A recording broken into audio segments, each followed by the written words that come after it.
Hello, welcome to Guide Glimpse. How to exit Vim. So here I've made a guide to how to exit Vim.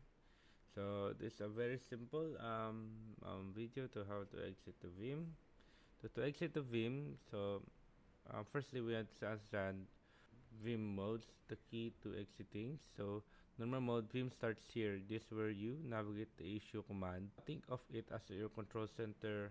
Insert mode, press I, A, or U or similar keys to enter this mode. Here you can type and edit text you just like a regular editor. Return to normal mode to exit save and must be in normal mode. Press escape to switch back from insert mode. There's many ways to exit Vim. I'll be showing you the ways.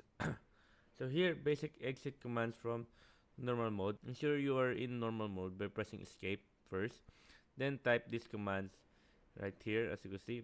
So we have the colon and then Q. So what that does is quit Vim if no change have been made to the file. Colon Q and then what's that? What's the call? Exclamation point. There you go. Colon Q and exclamation point. Quit without saving any change. Use with caution. This will discard your edits. And then comma WQ. Save changes you've made and then quit Vim. This is the most common way to exit after editing. And then Shift plus ZZ, a handy shortcut to save and quit quickly. Press capital Z twice while in a normal mode. So, pro tips to avoid getting stuck. When in doubt, escape, exit out. If you ever unsure about your current mode, just press the ESK key multiple times. This will reliably return you to normal mode, ready to input commands.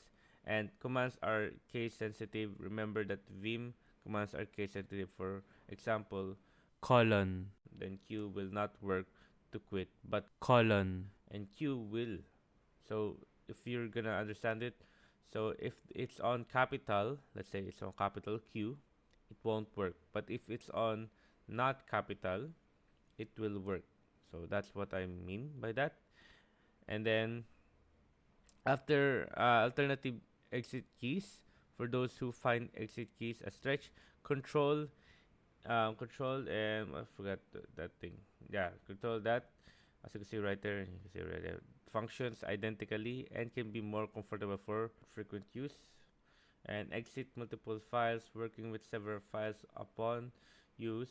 Um, comma WQA, make sure not in caps.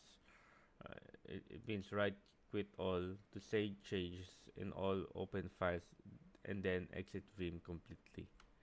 So you now there you go. So that's about it, guys. So um, here I just put in a few descriptions and for the ending. So yeah, the combination of escape followed by comma WQ saving quit or comma Q and then exclamation point quit without saving will be the most frequent allies against the Vim trap. So practice with Vim Tutor. So for hands-on experience and to build muscle memory, launch Vim Tutor from your terminal. It's an interactive tutorial built right into Vim and customize your workflow. If you're a regular Vim user, explore shortcuts and remaps to streamline your editing experience even further. Vim is incredibly flexible. So there you go, guys. So yeah, that's about it. I hope you guys enjoyed it. Please enjoy it. If you have any questions, type it in the comment section below. I will be happy to answer you. And thank you. If you like the video, please consider giving us a thumbs up and subscribing for more content like this. Thank you.